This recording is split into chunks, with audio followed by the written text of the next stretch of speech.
Holy Week na at panahon na naman ng pagluluto ng mga kakanin. At for today's video, magluluto naman tayo ng biko na matagal mapanis. Aabot ito ng 3 araw sa room temperature at 1 linggo naman kapag inilagay sa ref. Kaya tara na at samahan niyo ako para malaman kung paano magluto nito. Magsasaing muna tayo ng 3 cups ng malagkit rice. So yung pagluluto dito ay para lang din sa normal na kanin. Huhugasan lang natin to ng 2 beses.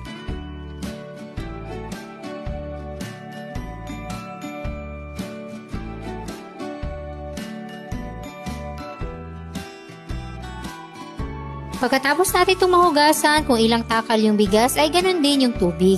3 cups din na tubig yung ilalagay natin. Then isalang na natin to sa rice cooker at antayin na lang natin na maluto.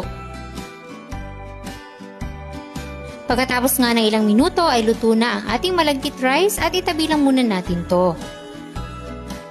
Then, gagawin na natin yung ating latik. Gagamit lang tayo ng 2 cups ng kakanggata. Halu-haluin lang natin to at antayin hanggang sa mag-curdle. Kailangan natin tong bantayan para hindi masunog. Pag ganito na yung itsura ng gata, ay malapit na yan maging latik.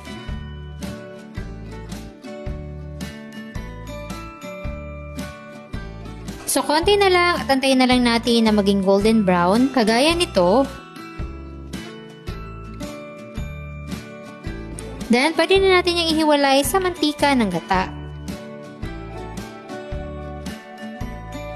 So, itong pinakamantika na lang na na-produce ng gata yung maiiwan at maglalagay tayo dito ng 2 cups din na sugar. Pwede rin kayong gumamit dito ng muscovado. Haluin lang natin to ng tuloy-tuloy hanggang sa mag-caramelize na.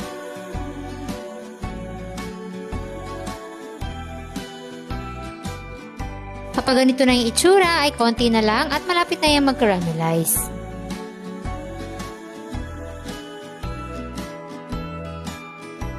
At kapag ganitong tunaw na yung asukal, ilalagay na natin dito yung niluto nating malagkit rice. Then tuloy-tuloy na tayo sa paghahalo dito hanggang sa makoat lahat ng asukal.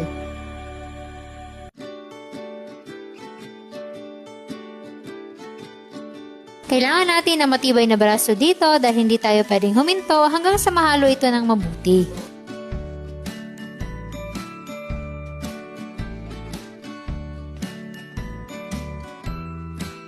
At ayan, halong-halo na kaya pwede na natin itong i-transfer sa bilao. Alam nyo ba na pwede nyo rin itong ipang negosyo ngayong Holy Week o sa kahit anong mga okasyon? Napakadali lang gawin at 3 ingredients lang yung kailangan natin. Then, slice lang natin to into serving size.